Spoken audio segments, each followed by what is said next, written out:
si Amy Marcos, any position, 25, 28, iboboto niyo pa po ba? Yun po kasi ang tanong ko po sana sa inyo po lahat. Sa inyo po personally, iboboto niyo pa uli si Amy Marcos sa kahit na anong posisyon? Sa akin, hindi na. Depende kung ano yung magiging actions niya towards hindi pa ngayon yung panahon para mag-decide. Ang dami pang pwedeng mangyari. Yes. Pero alam ko, lahat ng itataas ni Bongbong na kamay, hindi ko iboboto. That's kasi we are all a reflection of our parents. So kung ano yung inuugali natin, reflection yun ng parents natin. Mostly sa tingin ko kasi ganun eh. So ang mga reaction ni Amy, reaction ni Irene na parang okay lang na ganyan ang nangyayari sa Pilipinas. So, nagtataktuloy ako ngayon, talaga bang mahal ng mga magulang nila ang Pilipinas sa inaakto nila ngayon? Tapos yung sinabi ni Direk Daryl na hindi daw alam ni Amy Marcos na na-addict yung kapatid niya. Dalawa sa mga pinsan sa mother side ko, addict. Nalalaman ng pamilya yon. Tapos sasabihin ni Direk Daryl na hindi alam ni Amy Marcos na meron po siyang sinabing ganun. Bali, tinanong ko po, ako mismo nagtanong sa kanya, ang sabi ni Direk Daryl, hindi alam ni Amy Marcos na addict yung kapatid niya.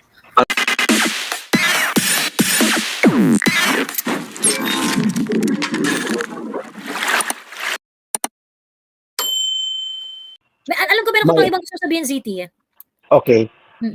Ito mayroon lang akong balikan kanina. May nagkwento nung, yung ba yung sa coke, yung ba yung ang effect niyan ay laging sinisipon? May nagsalita kanina dyan na kasama ba sa epekto yun yung laging sinisipon na hindi na halos hindi na gumagaling? May problema kasi sa ilong kasi nga parang meron nasisirang tissue daw sa ilong. Yes, meron kang sinusitis. Okay. Perforated septum tawag doon. Isa sa mga yung parang nabubutas yung softer part no. So yun ba yung sinasabi na parang hindi na gumagaling yung sipon, na lagi na lang sinisipon? Ganun yun? Bakit mo na itanong, ZT? Joey, alam mo naman, umiikot kami nung eleksyon at sa Davao. Sinasabi naman na PRRD na, public knowledge naman to, lahat naman nakakaalam na pag pumunta tayo kay Florindo, makikita mo talaga siya, laging sinisipon. So pagharap namin siya, may sipon. And then, yung First Lady, nakita din namin na may sipon lagi. Tapos nung 2 months ago, may event sa Cebu, may sipon siya. So, lagi silang may sipon lagi. So, yun lang tinatanong ko dyan. Yung kulay din daw ng balat. Sira na yung balat. Sige, ano yun, Paul? Yung kulay din daw ng balat. Na hindi mo maintindihan na parang sunog. Especially I think if you're disgusted with BBM's performance, I think everyone who's disgusted dun sa performance ni BBM are also all convinced that mga addict nga talaga itong mga to. Ang question is, I think the more important question is, bakit hindi pa rin naniniwala yung mga ibang Pilipino na addict ng mga to? Ganito sir, ito ang situation natin ngayon at marami tayong mga nakausap dyan, mga political operators din. Ang mga tao, manhid na. Isipin mo yung lumabas yung video ni BBM. Tantamount na yun sa dapat magkagulo na dapat lumabas ng tao, nagrarally. Pero hindi Kumbaga, parang nasanay ng tao sa ganitong sitwasyon na, mag-antay lang tayo sa eleksyon na lang tayo babawi. So, hindi naman natin yan sila iboboto kung sino man mga i-endorse ng mga yan. Pero having said that, na sa ganitong sitwasyon na palya-palyado na yung policy nila, lalo na sa anti-poverty nila, kung paano nila sugpo nito, ang mahalan ng bilihin, kumbaga, hindi na nakontrol, ang tanong natin kay Pedro at kay Juan, magtiyaga na lang ba tayo sa ganitong sitwasyon na mahal na ang mga bilihin or may gagawin ka? Itong tanong na to, ang sambayan na ang magdidesisyon yan kasi kung human rights ang inakusa kung nag-violate si Kibuloy, sabi ng admin ng human rights, sangkatutak ang human rights violation ng gobyerno na to, yung pagtaas ng bilihin, human rights yun kasi hindi na ma-afford ng mga mahihirap. So, wala nang halos makain. So, human rights yun na dapat obligasyon nilang tugunan yan. Next week, may nagsabi sa akin na mas magulo ito, kasi bababuyin nila si Inday sa this coming Tuesday, hiyain.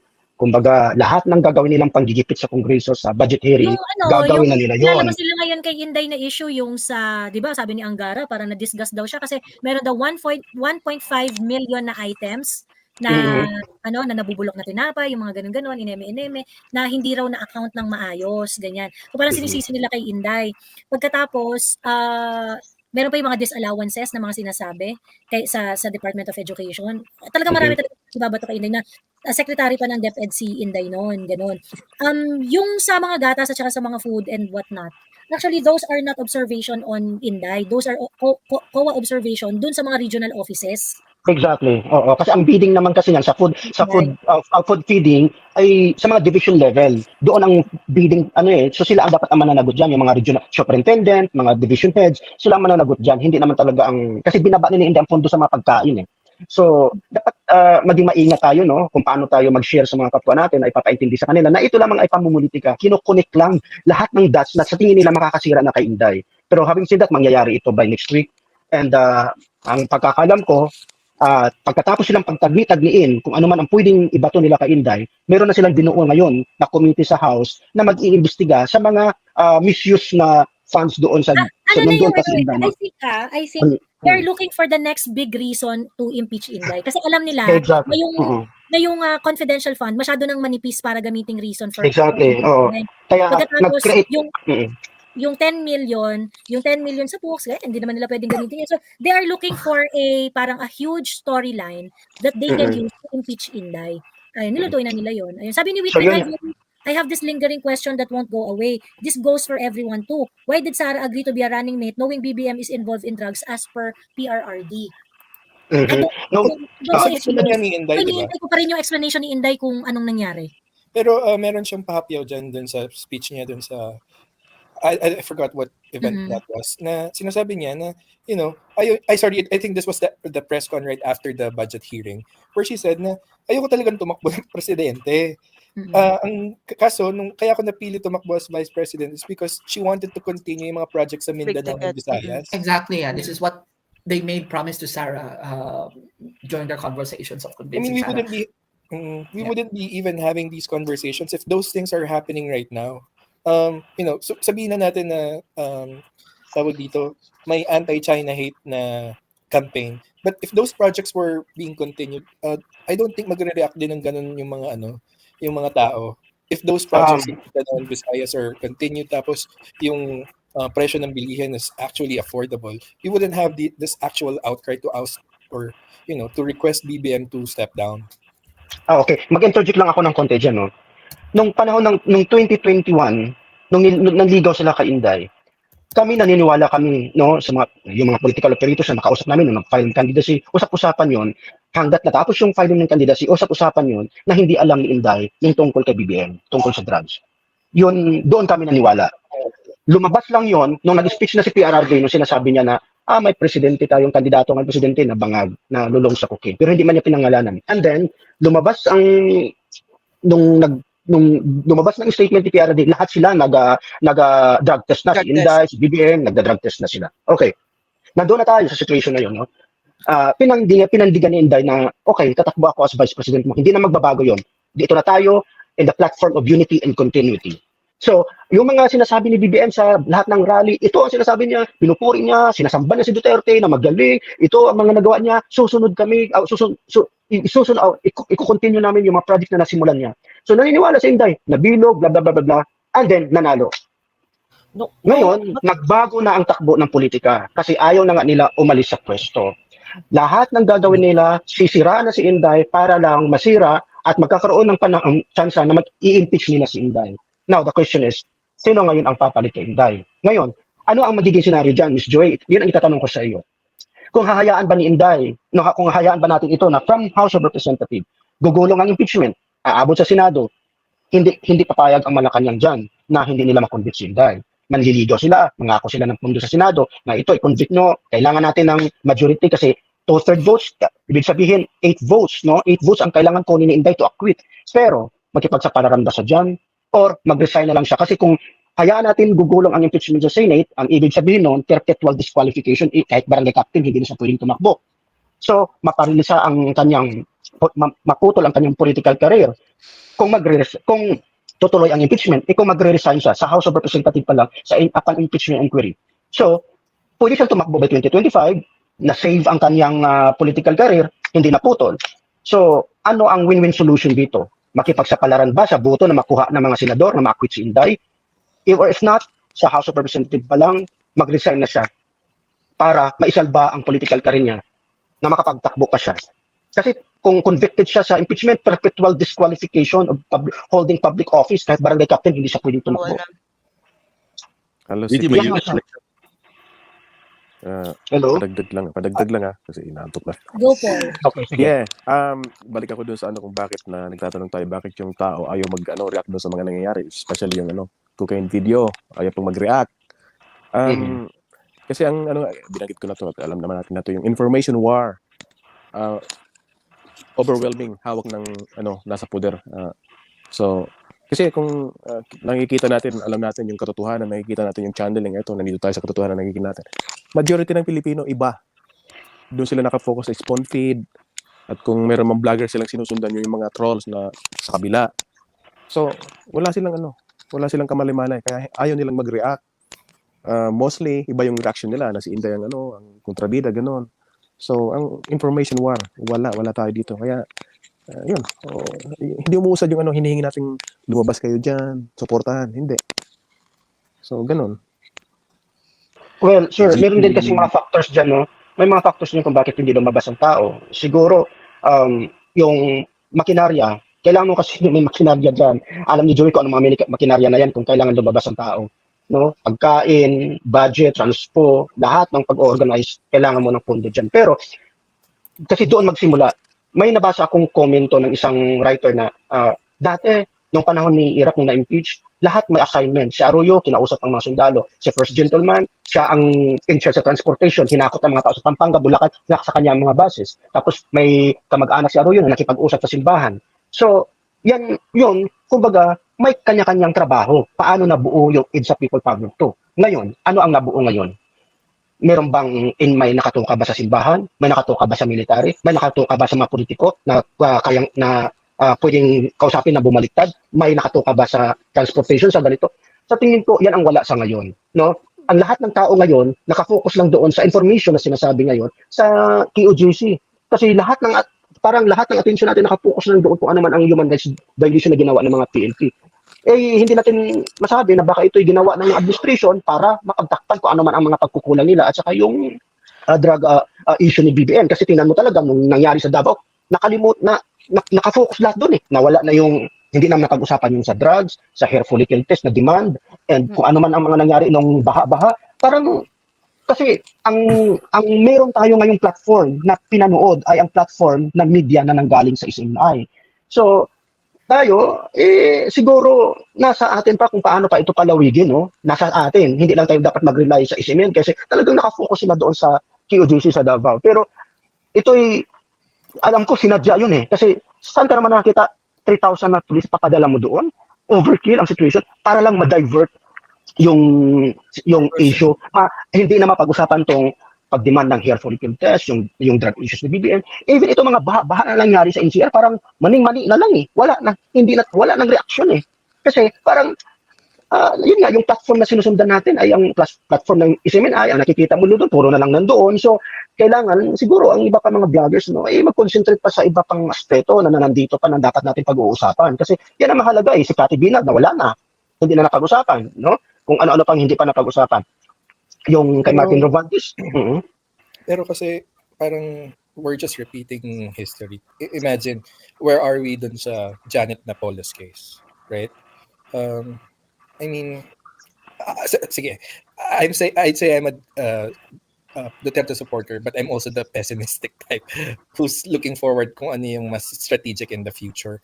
Tawag dito, medyo nandun ako sa punto na tanggap ko that this administration have effectively diminished, not obliterated yung Duterte politics. But I think nandun ako sa punto that, this administration really have effectively napahina yung mga yung mga pinapaniwalaan natin kay PRRD. So what do we do now moving forward? 2025, 2028. I think 2025 would be our best hope to change things up. Exactly. May follow-up question ako regarding doon sa 2025.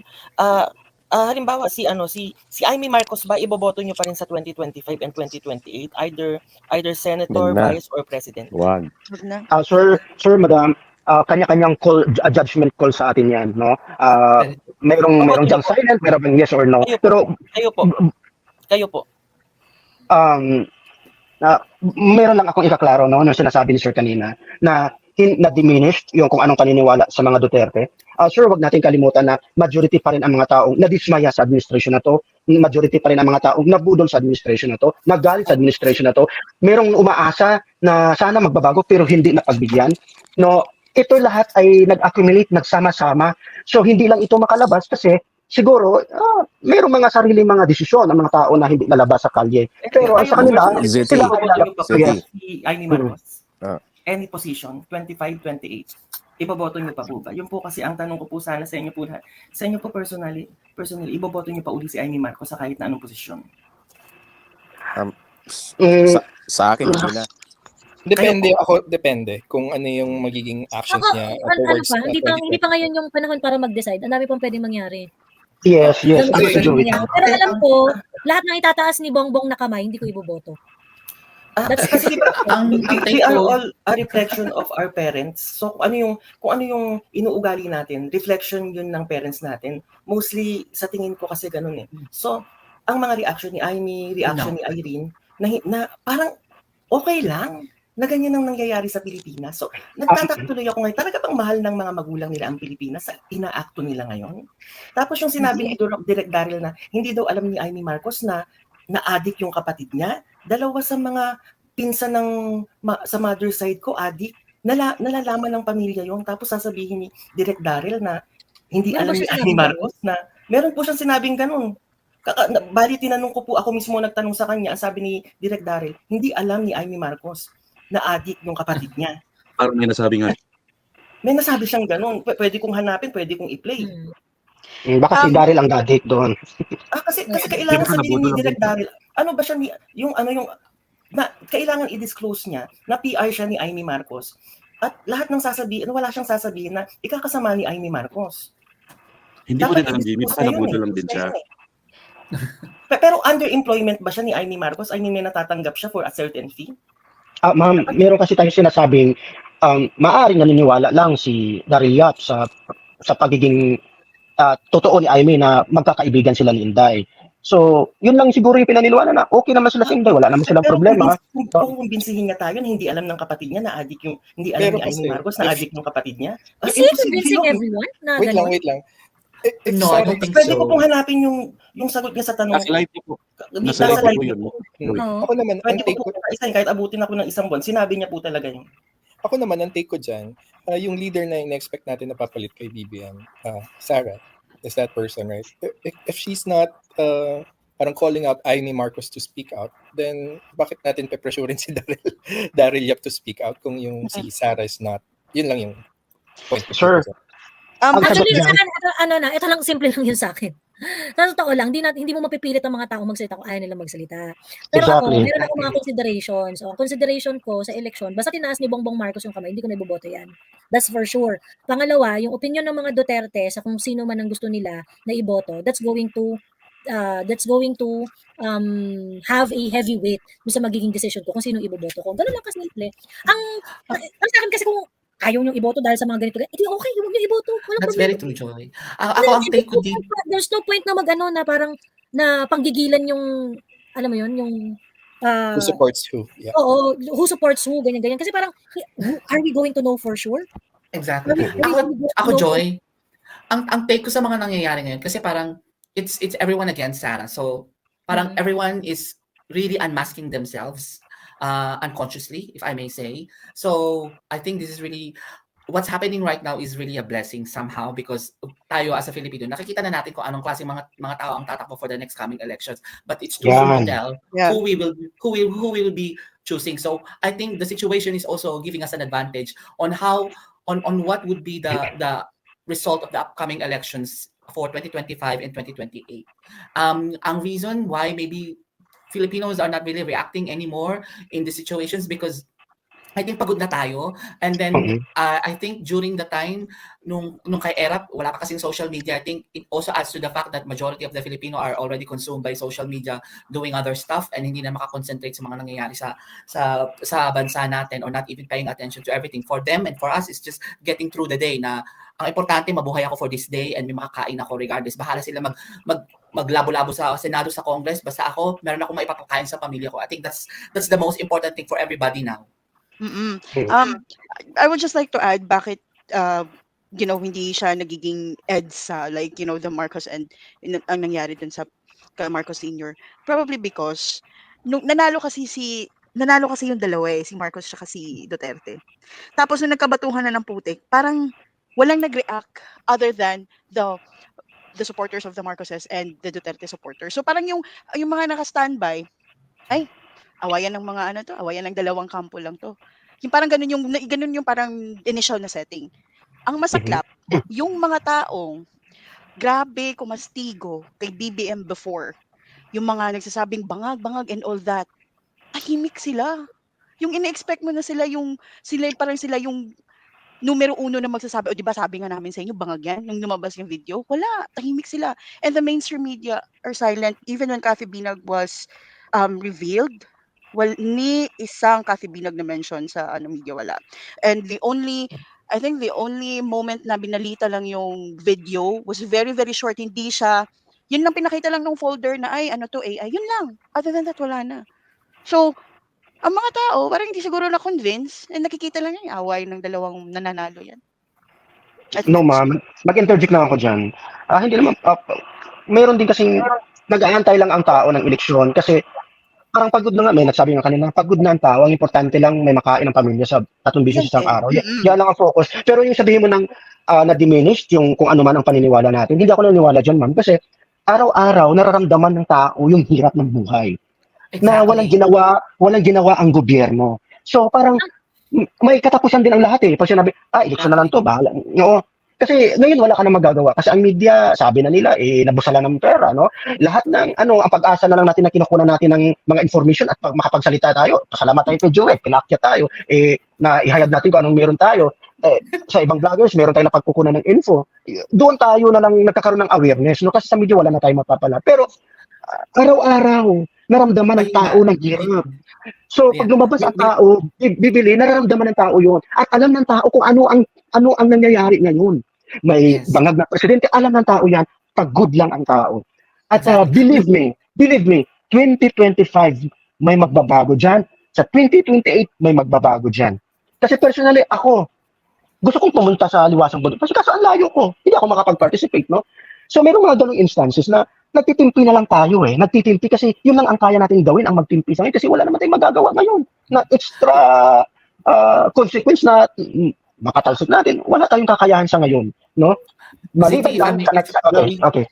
Mr. Lee, wait lang for me let us take everything na kunwari yung parang para may contribution talaga tayo doon sa kailangan isipin na natin na kailangan isipin na tanggapin na natin na we are the agent dun sa consciousness ng kapwa natin Pilipino na hindi aware. Ganon. Kumbaga, dahil tayo, naiintindihan natin yung nangyayari, naiintindihan natin yung sitwasyon, naiintindihan natin yung mga consequences ng administration na ito at yung epekto nito sa buhay ng normal na tao, we really need to make an extra, we really need to make extra effort para maintindihan ng mga tao na survival mode. Kasi otherwise, hindi talaga tayo makakarating dun sa, Ziti, ang ingay ng ang ingay ng audio mo. Ayun, sabi ko na nga ba si Ziti Ayun. Miss Jo, pwede mag-comment. Wait lang, patriotic. Mahirap kasing parang, yung kapag ka kasi, aware ba? Hindi ba aware? Ganun. Hindi na, isipin na lang natin, hindi talaga aware. Hindi talaga aware yung mga tao. So that's why it's very important that we be consistent in telling them, in sharing the information. We should be consistent in, in being patient in explaining to them kung ano yung nangyayari. Lalo na doon sa mga tao nakakasalumuhan. Kasi sa online kasi pwede kang maging impatient pwede kang makipagbardagulan and whatnot, ganyan. Yung information nasa fingertips lang naman anyway. Pero doon sa family nyo, sa friends ninyo, kailangan talaga super patient kayo dyan. Kailangan talaga kausapin nyo ng bonggang-bongga. bongga. Wag na nating isipin na, aware ba lahat? Hindi ba aware lahat? Gising ba lahat? Or hindi ba gising ang lahat? Focus na tayo dun sa focus na tayo sa pakikipag-usap ng how are you going to interject with them yung nangyayari sa KOJC? How horrible is that? How horrible is our judicial system? 'Di ba? Na yung mga ganitong bagay, this may not be important to them kasi hindi pa nangyayari sa kanila, but you tell them, ito, maaaring mangyari to sa inyo, maaaring mangyari to sa pamilya ninyo, it's a matter of time. 'Di ba?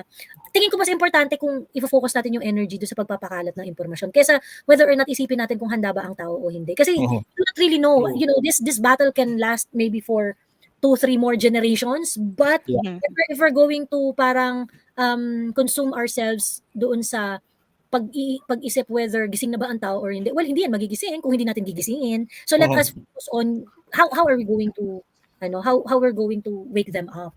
I think Consciousness. Yes. Miss Joey, last na. Bababa na po ako. Thank you so much to everyone na naka-interact ako dito. Miss Joey, last question po. Would you support Bato Bongo who's silent on the call to yun do sa MOOE? Or any other senators in Duterte's lineup who doesn't advocate for ganito siguro yung hierarchy ko ng pagboto, okay? Ano yung advocacy ko? Sino sa mga kandidato yung align sa advocacy ko? Then definitely yun ang iboboto ko. At definitely, napaka-konti lang nun, if not baka wala. Yung mga susunod mo kung iboboto, of course, I'm going to take into consideration, and to be honest, my voting would be heavily influenced by PRRD.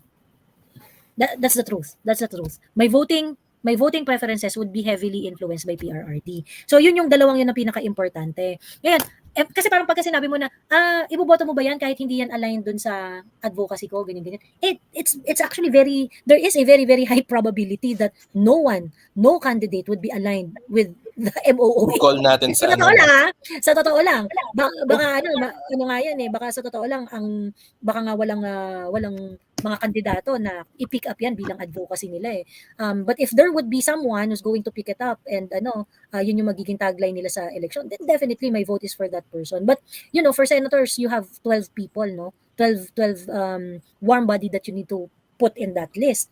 So, hindi mo naman talaga pwedeng gawing measure yun for all the 12 Kasi definitely 12 na yun, hindi i-carry yung advocacies mo That helps me wonder. PRRD called out Congress for, not showing yung talagang yung liquidation by down to the single centavo.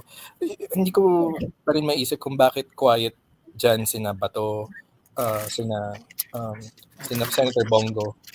Yun yung yun yung medyo malaking palaisipan sa akin that paano kung ni PRRD, sabihin ni PRRD, suportahan natin.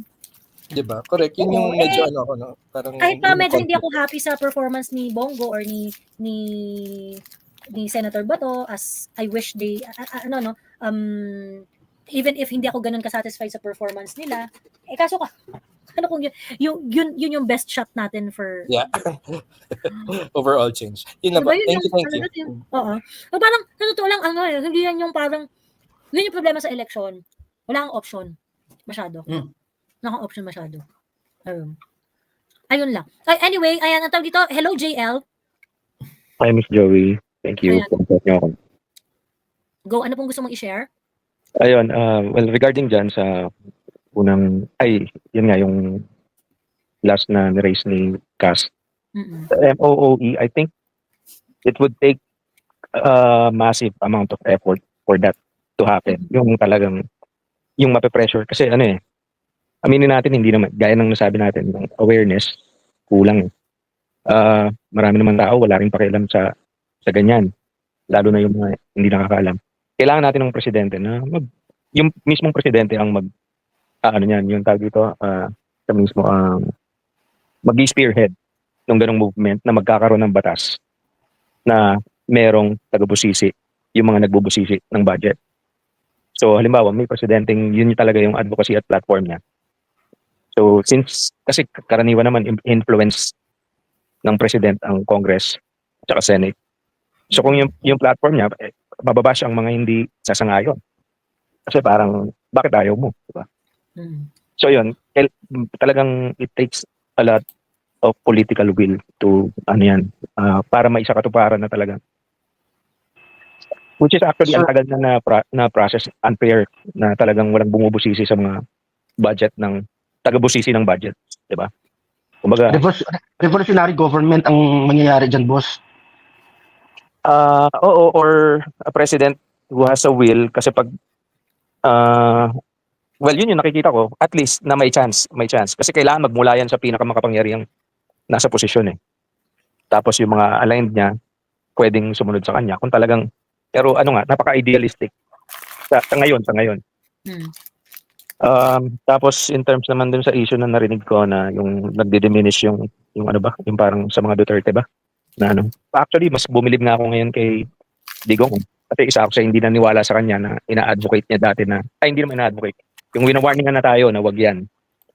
Pero sumunod ako,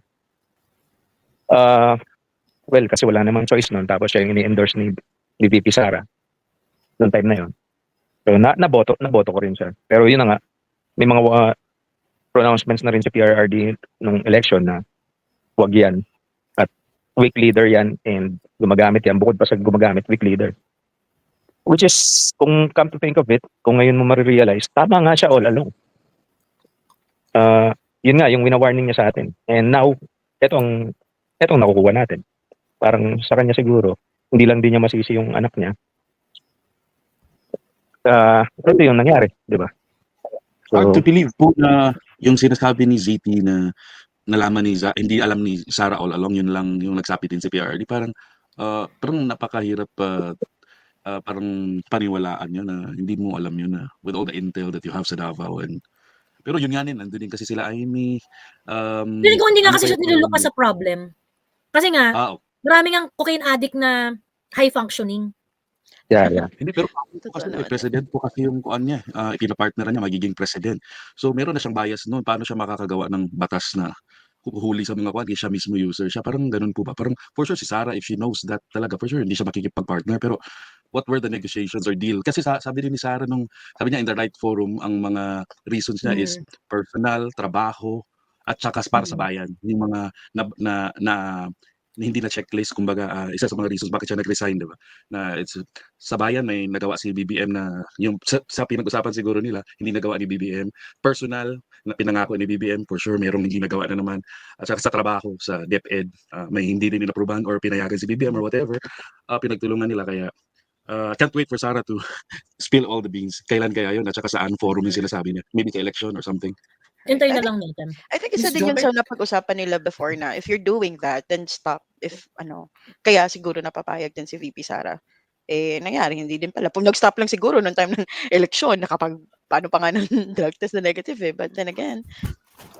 Ako naman, sa akin is yung kay Sara. Ang tingin ko yung inexperience niya sa national level. Tingin ko yun din yung reason kung bakit inayawan niya mag-president. Siguro nakita niya yung opportunity na yun nga, yung sabi niya na i-continue. At the same time, yun siguro yung chance niya na mag-VP, magkakaroon siya ng exposure. Yun yung thinking niya na magkakaroon siya ng exposure, magkakaroon siya ng chance na i-prepare yung sarili niya. Siguro may pressure na rin na ang susundan niya yung tatay niya na napakataas ng grade bago siya mag-step down. Tapos susundan niya, tapos hindi siya ready. Feeling ko yun eh. Kaya nga minsan, ang posisyon na yan, dapat talaga binibigay sa tao na ayaw eh. Kaya ako, kay Sara talaga ako kasi ayaw niya, gusto niya mag-prepare. Yun yung nababasa ko. Gusto niya mag-prepare for that post. Kaya vice president okay sa kanya. At the same time, matutuloy yung mga project na gusto ng tatay niya. Tapos, magkakaroon siya ng time to grow herself, maging exposed sa national level. Para in time, kaya niyang ma-perform at least within that level ng papa niya or more. Yun siguro yun yung tingin ko. Tama. Wait lang, si Patriotic muna. Yeah, this is going to be my last. Just want to say thank you and then to all the rest of the people that I have shared opinions with. Ang last word ko lang, I think, like I said, this is really a good opportunity for us to really know who are we going to vote for the upcoming election. As they were unmasking each of themselves right now, nakikita natin. So I think the next coming election will be a game changer. Lastly, they're saying for you to be able to succeed, you really the ball needs to hit the ground for it to bounce up. Now, the question is, did we really hit the ground at this point? I don't think so. We're still okay at this point of time. We just need to be prepared. Yun lang po, Miss Joy. And thank you and good night. Yeah. Good night. Sabi ni safety and security vlog, so consistency in telling and sharing the truth to the people. Paano kung consistent din sila patahimikin ng mga may malasakit at totoong ay talagang consistent din talaga sila. Gagawin talaga nila yan with tweet. Double tan Gagawin din sila. talaga nila yan. Kaso nga lang, ano gagawin natin? Dahil gagawin nila yun, hindi mo na lang gagawin. Diba? There must be some resistance here. There must be some resistance. So, it is better na gawin natin yung mga dapat natin gawin. Pagkatapos, di ba? At least meron silang pinipigilan. Kung wala silang pinipigilan, they would be able to just do whatever they want to do. Ayun. Joey, segundahan ko lang yung sinasabi mo, no? May nakausap akong kaibigan kong kapitan, no, taga-amin. Sabi ko, sa tingin mo, bakit ito nangyayari sa atin ngayon? Napakahirap na ng buhay at ang gulo na ng politika. Kasi pa yung tama, siya pa yung dinidiin. Sa tingin mo, ito talaga ay binigay sa atin ng Diyos para tayo matuto? Ano sagot ni Kapitan, Joey? Hindi yan binigay ng Diyos sa atin. Tayo ang nagbigay niyan. Tayo ang nag-ilik niyan, hindi ang Diyos. So kung mayroon man tayong hindi gusto, tayo din ang magtanggal sa mga taong yan na hindi natin gusto. So, bottom line, since tayo ang gumawa niyan, tayo ang nagluklok, tayo din ang magtanggal, no? Sa anong paraan? Sa election ba o sa tamang panahon ba na sinasabi? Saang venue at anong pagkakataon? Sa pagkamatay ni... Yun ang tanong. Diba? Sabi ni Witwit, teka lang ha, patapusin na natin yung mga magsasalita. Tita Kat, hello? Hello po. Gusto ko lang sana sagutin yung mga kanina sana. Ang sa akin kasi talaga, no, kasi kung if we're gonna go back sa lahat ng mga people power 1, saka yung pangalawang sa kay GMA, lahat naman po kasi nung before magkaroon ng people power, desensitize naman talaga ang mga Pilipino sa problema. Hindi na po siya rason ngayon na parating na dahil nga maraming problema ang mga tao kaya walang pakialam. Matagal na pong walang pakialam ang Pilipino. Ganoon naman po talaga yun. Every admin, ganun po desensitize na po talaga tayo. We have to accept that. So kahit ilang pang yan, na if we gonna, bakit tayo nag-question back, hindi pa sila lumalabas. Kasi nga ganun talaga tayo. Wala tayong magagawa doon. The reason bakit lumabas sa People Power 2, saka sa People Power 1 is local leaders. Yun ang wala kay PRRD ngayon. Yun ang wala sa Duterte ngayon. Kulang sila ng local leaders. Kasi nga, siguro hindi pa masyadong buo yung plano nila on how to do these things. Kaya ang gusto ko sanang sabihin sa inyo, alam ko medyo mahirap, pero we have to wait. Tapos, and I think we're doing this wrong. I think ang kailangan kasi natin, the reason bakit lumakas before si PRRD is meron tayong common enemy na hindi lang Duterte ha, na mga wala pa nga natin tayo maka-Duterte before, pero we have a common enemy before, which is Ninoy Aquino. Etong nangyayari to, si Yellow saka si BBM, no, so nag-merge sila, we need to divide that. Kung sa akin ha, we need to divide, kasi nung kanina sa hearing ni Alice Go, nanonood ako, gusto ko sana mag-comment sa YouTube, yung isang babae doon na nagko-comment, ang inaano niya is pro-Lenny siya at ayaw niya kay Risa. Kasi ang daming trolls na about kay Risa and si Martin, ganyan-ganyan, mga hailing, no. Pero nung dumating yung isang babae na yun, na sinasabi niya, I hate Risa, nagkagulo sila. I'm telling you, kapag we just have to wait, or we can help speed it up, na yung dalawa is to have a rift. When they have a rift, we will have a common ground. And that's the only time na magiging mas malakas ang boses natin. We just have to wait. Wag kayong mahirap to nating i-pressure yung mga ibang tao to go out and go out and go out. We just have to wait. We have to wait and we have to do our part as well. Yun lang, Ate Jolie. Correct. Agree, Kat. Focus on what you can do. Kung kunwari merong hindi makalabas, wag natin silang i-pressure na na gawin yung mga bagay na ikaw kaya mong gawin siya, hindi. Pero mag-focus ka dun sa mga pwede mong gawin at kaya mong i-contribute doon sa pagkamulat ng public consciousness. Yun yung pinaka-importante. Ayun. Joey, last na lang, bababa na ako. Comment ko lang, no, PRRD was really called during our time to become a president. Even though he was a fluke na hindi inasahan na manalo, but he was really made for us. He was given to us by divine intervention or whatnot. Pero na-feel natin in our lifetime that we have a president like him. And kung ano man ang nangyari ngayon, it is a blessing and at the same time a curse din because of how we are towards, sa yun nga, minsan di na nakakalimutan natin yung history na may nangyaring ganun. But then again, forgiving din kasi tayo na baka magbago kasi iba naman yung anak. Pero I would agree with Joey na kung hindi man natin kaya lumabas, we have to be keen on sharing information and do what we can control. Start with our families. And be patient. Be patient lang talaga. Kasi may meron akong nakausap na ang kausap niya yung kaibigan niyang pare. Of course, yung kaibigan mo niyang pare, sobrang iba talaga yung iba talaga yung point of view, iba talaga yung ganyan. So when they talk about Inday, dun sa confidential fund, sa ganyan, na-explain niya ng bonggang-bongga. Tapos sabi niya, alam mo, every time na ina-explain ko, nagkakaroon siya ng mga post, tapos pinaprocess niya yung information na sinasabi ko. Alam ko hindi ko siya makukuha, alam ko hindi ko siya mapapa-agree sa akin, ganyan. Tapos sabi niya, after ko magsalita, parang babaguhin niya yung topic, iba na naman yung, hindi kasi ganito sila, ganito sila, ganito sila. Tapos sabi ko, alam mo, huwag kang ma-dishearten. Yung mga moment na nagpo-pause siya, yun yung moment na pumapasok yung information na sinishare mo sa kanila. Hindi ka after na mag-a-agree sila sa'yo within the same conversation. That's not the goal. The goal is for them to understand the situation so that when they get information from other sources, indubitable na mga impormasyon na talagang eto talaga yung nangyayari at maaalala niya yung mga sinabi mo about it. Marirealize niya na, ay, tama ka pala. Doon, yun yung moment na hinihintay natin. Hindi natin makikita yun. Pero pagka sinare niyo yung mga information, bago matulog yung mga yan, pinaprocess nila yan, iniisip nila yan, ay parang tama pala si Manang Mio doon sa sinabi niya, tama pala yung ganun. So we just have to be really, really patient. Ayun. Huwag natin gayahin yung mga biglawan dati na sabi ni Arnel, Ma'am Joey, nadawit kaya ni Alice si PRRD? Yes, I think so. matik. I think so. Ayan. Okay, ang tawag dito, si Tita Banig. Hello, Tita Banig. Hello? Hello. Can you hear me? Yes, Tita Banig. Oh, sige. I have 10 minutes sa aking lunch. Okay, go.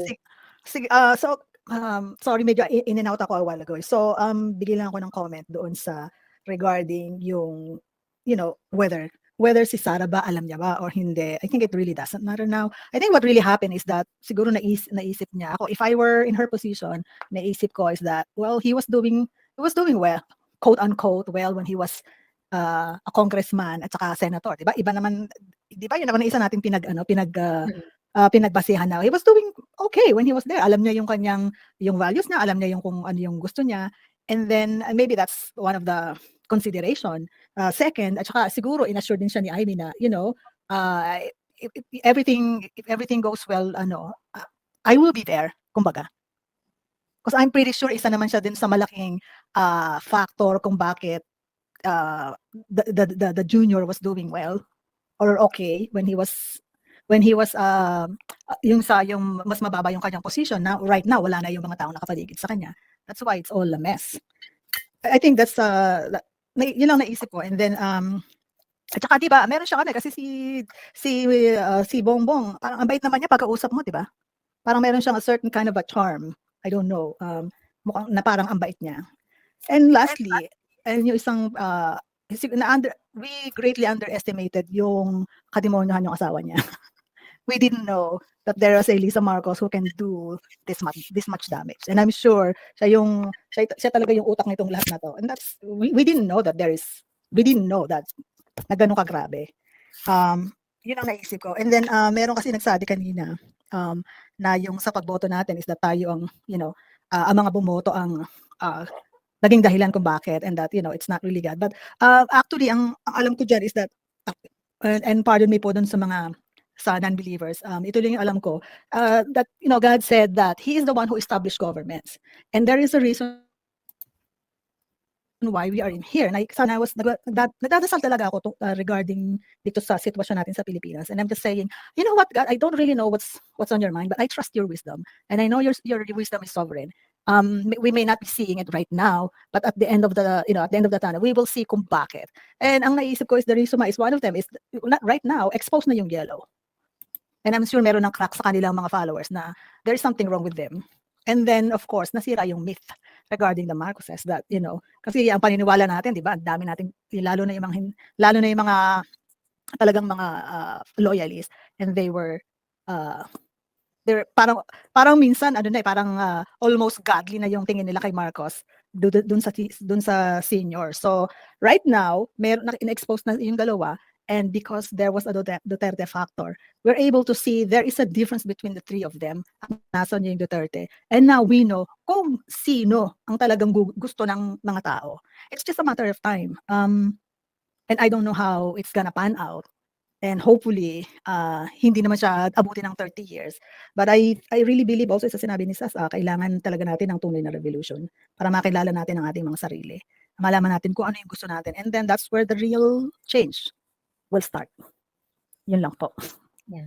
Thank you, Tita Banig. Sabi ni Noel Francia, Risa Ontiveros is not a member of Liberal Party. She's a member of Akbayan Party List. Pero pinipilit nyo na dilawan siya. Ang problema ninyo, yung leaders na pinopromote ninyo, puro tainted.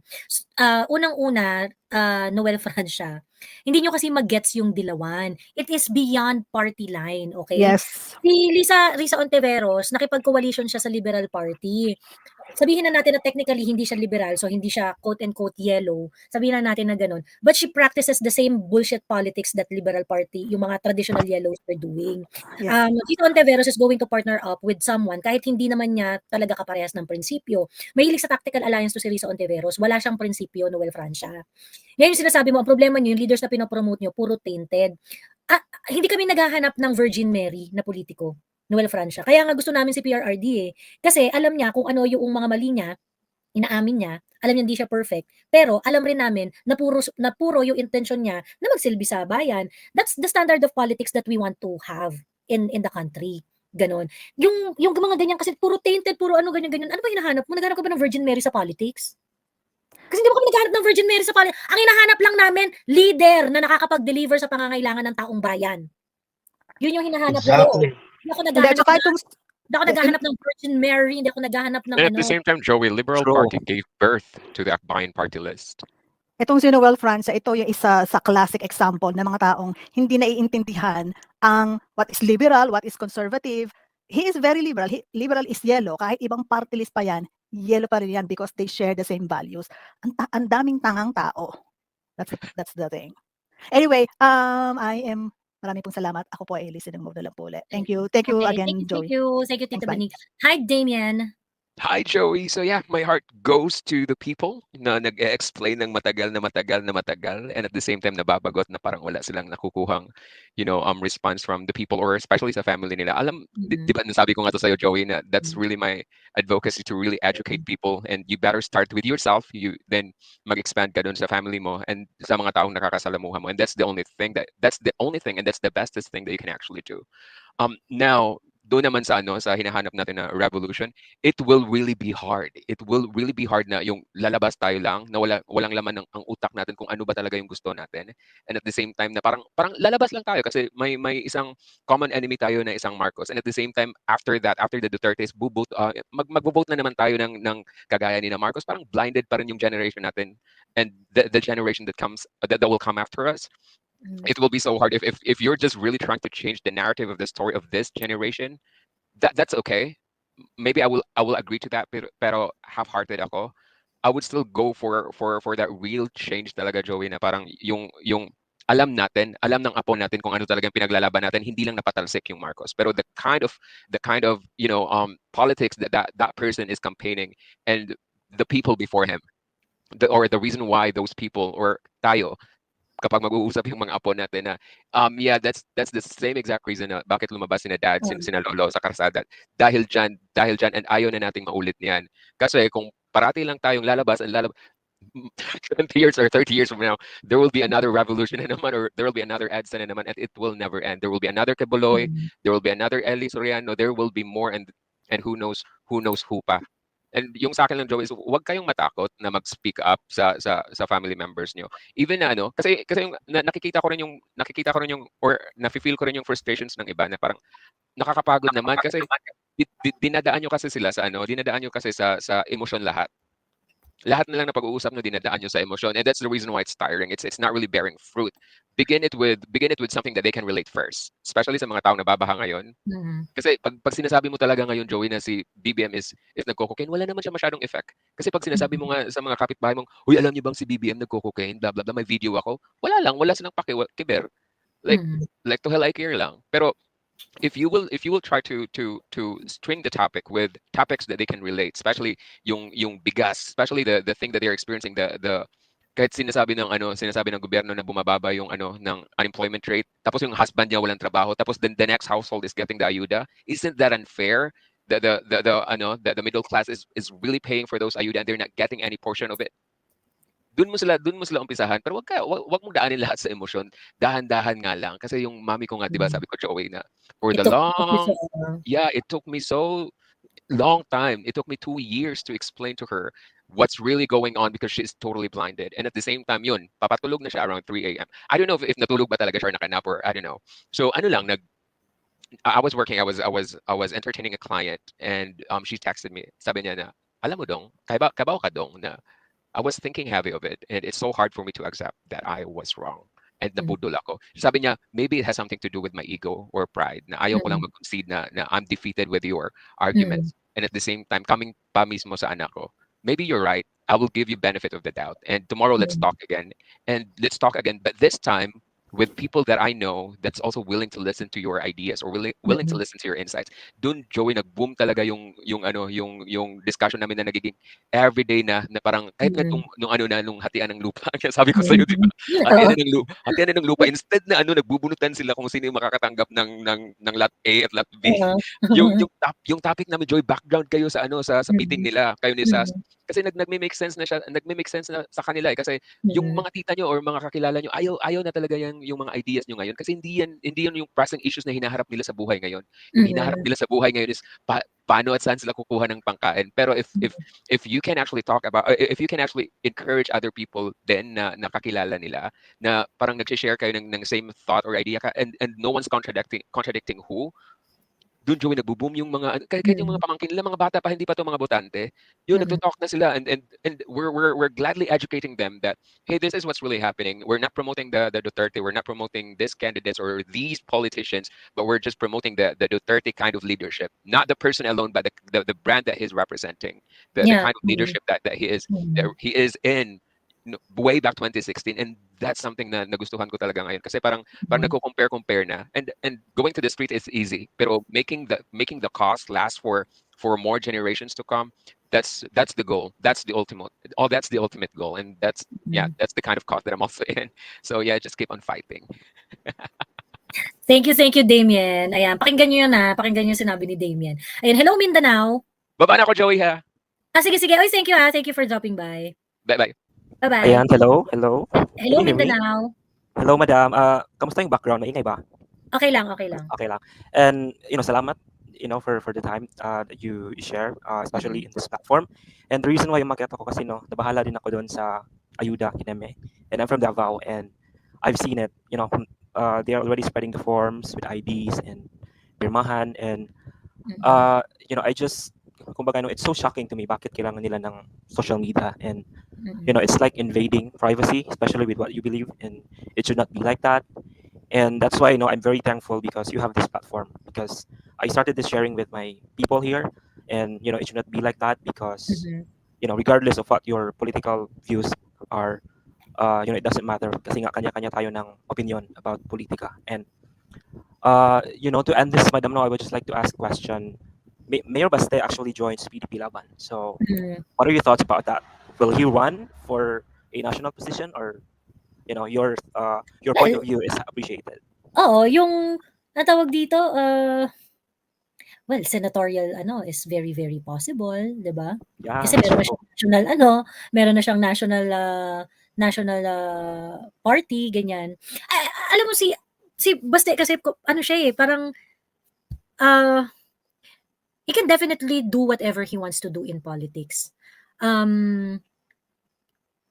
Siguro parang nagkaroon kasi ako ng encounter kay Baste. And I think yung similarity ni Baste at saka mas similar si Baste at saka si PRRD. Yeah, si Digong, tama dyan. Yeah. Parehas sila. Parehas sila mag-isip, parehas sila mag-ano. And yung alam mo yun, yung pati rin yung yung politics ni PRRD na medyo marunong siyang mag-accommodate, marunong siyang mag-reject, yung ganyan-ganyan. Si Baste, ganun din siya. Ayun. Si Sara kasi mas mas talagang, Sara is a manager na parang, ito ang best para sa atin, ito ang kailangan nating gawin, and you cannot really talk her out of it. Ganun yung approach ni Inday. Excited ako kay Baste, excited ako sa mga pwede niyang gawin, at saka excited ako he's very young, and talagang nararatel sa kanya yung mga traditional politicians. And, ayun, sana kung kunwari magkaroon ng And Madam, do you think he will have chance there, especially sa NCR? Sa national? Like, I'm talking about Luzon. Oo. I think so, oo. I think so. But kailangan rin niya talagang i-introduce yung sarili niya. He should be seen around Luzon more often if that's the case, ganun. Kasi sa Visayas Mindanao kilala siya eh. Sa Luzon siguro baka yung presence, baka kailangan niyang mag-appear ng mas madalas. But I think si Baste, ginulat niya lahat kasi ng tao nung nagsalita siya nung unang-unang maiso. Ganon. Kasi he seemed to be a reluctant leader eh. Yung parang, napilitan lang tumakbo to ng mayor dahil pinilit nung atin yan, hindi siya makatanggi dun sa atin. Parang ganun yung dating kasi eh. That was before. Actually, nawala na yun eh. Kasi nga, nagtatalak siya ngayon. Oo. And may mga chismis pa before that, yun nga, sabi mo, he was pushed to run. Because nagsasurfing lang kasi yan dati. And, you know, now I can really see him, you know, as a leader. And, you know, as a potential senator if he will run. Correct, ganun. Very simple siya. Actually, sabi nga niya, madali lang naman mag-desisyon eh. Basta magdidesisyon ka para sa tao. Hindi ka mahirapan. Ganun. Ang simple lang nung ang simple lang nung pamantayan ni Baste. And I hope he brings that kind of spirit sa totoo lang sa national sa national stage. Para meron naman tayong kasi yung mga sa totoo lang, yung mga senator natin, yung mga senators natin. Karamihan kasi sa mga yan, if not all of them, are entangled with different interests. Hindi sila makabongga ng pakikipaglaban sa ganitong issue kasi meron silang matatamaan na hindi sila makabongga ng, alam mo yon? Kaya hindi sila makabongga ng debate. Ganon. Sure. We need someone who can really argue from the bottom of his heart. And I think Baste can do that. Ganon. You know, that's what I noticed na they seem na kumbaga wala silang paninindigan, kumbaga. Ganun. You know, that's really sad to know. And yeah, that's all, madam. Thank you. Pero parang feeling ko baka hindi. Kasi parang, syempre, isang term pa lang na mayor si Baste, ganyan. So, I'm not sure kung baka mamaya nang-aaning lang tong mga to. Alam mo naman, di ba, mga Duterte, ganyan. Hindi natin alam. Pero maraming possibilities. And hayaan natin mapraning ang mga dapat mapraning. Ayan. And question, Madam Nolas, actually. And since na-mention naman kanina about VP Sara, no? What if, I'm just talking hypothetically, if VP Inday Sara will take over as president, can she replace the House of, I'm talking about Martin, because, like what you mentioned, there's always a threat. If mag-take over si Sara, there's a threat pa rin. So, can she do something about that? Sa House of Representatives? Yes. Magkakaroon siya ng influence kasi remember, the president can veto yung mga bills, yung sa budget. Ayan. So, kahit paano magkakaroon, meron siyang say, meron siyang certain level of influence, pero tingin ko mahihirapan siya talaga sa Congress. Ayun. Mahirapan siya doon. Not only that, kasi, alam niyo naman, itong mga pink at saka itong mga pink and yellow at itong mga red, nagsama-sama na kasi we do not really want any Duterte in power dahil lumiliit ang kita. Lumiliit kita nila kung nandiyan ang Duterte. Ayun. So, mahirapan talaga si Sara. Pag si Sara naging presidente, pag nag-assume siya, mahirapan talaga siya. Miss Joey, may opinion ako dyan eh. Sa tingin ko, hindi. Kasi wala pang presidente ng Pilipinas na hindi niya control ang House of Representatives. Number one, budget kasi kontrolado ng Office of the President. Ang allocation ng budget ng per district ay isinusumite sa DBM, inaaprobahan ng Office of the President. Pag hindi inaprobahan ang budget mo sa distrito, wala kang budget. Lahat ng mga congressman, lahat ng allocation nila sa distrito ay dadaan sa DBM. So pag sa madaling salita, lahat yan sila, kung sino nakaupong presidente, sisisip-sip yan sila. So babaliktad.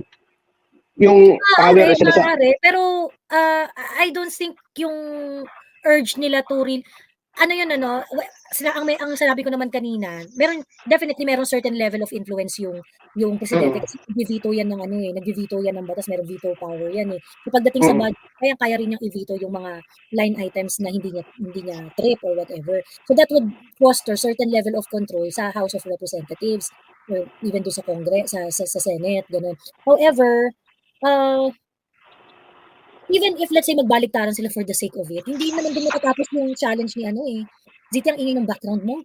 Hindi naman din matatapos yung challenge ni Inday. It doesn't mean na makokontrol niya or whatsoever. si PRRD, kahit ba sabihin natin ang dami nagsipsipan sa kanya noon, was he able to get everything that he wanted? Was he able to control the house? Hindi din. Hindi rin naman niya na-control, di ba? I think yung control na kagaya ng control na meron ngayon sa house, this is something that Inday cannot have. Yung the way Martin controls the house right now, I don't think Inday would be able to achieve that kapag naging presidente siya. I see. So, kumbaga, ano na lang si Inday, mag-quit muna, parang ganon. Hindi naman, mahihirapan siya. It doesn't mean hindi niya kaya. Well, pag si Inday naging presidente or inassume niya yung presidente for some reason, I'm pretty sure handa siya kasi kung nag-vice president siya at kung kunwari, may nangyari nga kay Bongbong at siya yung naging presidente, I'm pretty sure handa siya kasi alam niya, yun ang trabaho ng vice president. It's just that, it's not gonna be easy. Hindi yung magiging madali. It is not as if solve na lahat ng problema natin pag si Inday na yung naging vice president kasi ang dami niyang haharaping problema. Ang dami niyang kakalabanin siyan, ganoon. Ayun. So, parang hindi siya, pag si Inday naging presidente, hindi naman yun silver bullet na that can fix everything. There's still, potential threat, like what you said. There would always be, threat talaga. Kasi in the first place, they wouldn't want her to be there. So, I'm pretty sure gagawin nila ang lahat to remove Sara from the position. Ayun. Yeah. Sa situation ngayon, Joey, ano sa tingin mo, pag umusad ang impeachment, no? Kasi pag hindi magre-resign si Inday all the way hanggang Senate yun. Ano sa tingin mo kasi may lumulutang na pag umusad ang impeachment sa House, magre-resign siya. Kaya nga, mukhang may linya na sa baba na si Baste sumama na sa PDP to give way sa kanyang ate na tatakbo ng mayor sa 2025. This the only way na mas-save yung political career niya. Kasi kung hayaan yan, umabot sa Senate yan at magkipagsapalaran siya, malabo siya makakuha ng 8 votes na ma-acquit siya. So, to save na, mag-resign siya sa House pa lang, no? Sa impeachment inquiry pa lang sa House. Kaya nga daw si Baste ay luminya na sa PDP. And si Inday din, lilinya din sa PDP. At lumutang din, baka si Inday ang mag-lead din sa PDP, no? For 2025. So, anong masasabi mo dito? Kung yan ang magiging senaryo. Kasi hindi lang talaga. Mag-move yung impeachment, siguro mas better talaga na. Kasi may impeach siya talaga pag Oo. May impeach siya talaga So, anong choice mo? Diba? Di mag-resign. Ayun. So, definitely, they have the numbers Ayun. So, ayun lang. Pagdating kasi sa mga ganyan, lalo na mga Duterte yung involved, I'd rather wait dun sa decision nila kaysa mag-speculate. Kasi since sa kanila naman gagaling yung decision dyan. Ayun. Pero, yung yung impeachment, kung mag-start yung impeachment, wala talaga yung chance. Siguro, I would say 70% na may impeach siya pag nag-start yung impeachment na yan. Ayun. Ilang boto lang yung kailangan niya sa Senado, di ba? 8, mahirap yun. 8 yung kukunin niya. 8? So, yun, no? And mukhang para sa akin, ang lungkot-lungkot ko dyan sa sitwasyon na yun. Mag-resign siya. Kasi, para bang... same here. No, anong magagawa natin? Diba? Ano magagawa? Buti nga, as early as now, tinatanggap na talaga ni Inday na nagkamali siya. Kasi yun talaga yung, sinabi ko to ng long time ago. Nung parang maraming nabubuisit kay Inday kasi parang lahat tayo galit kay BBM. Tapos si Inday, pa rin yung, I still support the president. Yun, meron pa rin siya mga ganun. Ang dami nang nabubuisit kay Inday na parang ano ba naman to si Inday? Lahat kami galit na galit. Siya na lang ang hindi nakakakita ng ka-incompetence ng incompetence. Siya lang ang hindi nakaramdam na nabudol. Tayo nakaramdam. Siya talaga hindi nakaramdam na nabudol siya. Ganyan. But ang maganda kay Inday, pag nag-decide siya, yun na talaga yun. So, kumbaga, inubos niya talaga and there's no turning back. So, ayun. So, excited ako sa mga susunod na hakbang ng mga Duterte. Ako, I'd rather wait kung ano yung mga gagawin nila. Kung ano yung That would be next week, Joey. Ang puting ahas ko, sabi nila, that would be next week. Kaabang-abang yun. Kasi ang tatay, sabi ng kwento ng kaparangan, hindi papayag ang tatay na ganon-ganonin na lang ang anak niya. So mukhang meron pang mangyayari dun sa barangay. Mukhang magkagulo ang barangay. So yan ang inaabangan natin. No? Yan ang inaabangan natin. So Joey, maraming salamat. Good evening. At ipaulakan mo kami ng... Ayan, mag-end live na tayo. Oo, maraming salamat. Mag 3:30 na. Ayan. Yes, thank you, Madam, no? And I hope you enjoyed Davao. And yeah, I feel bad for you. Oo naman. Sobrang...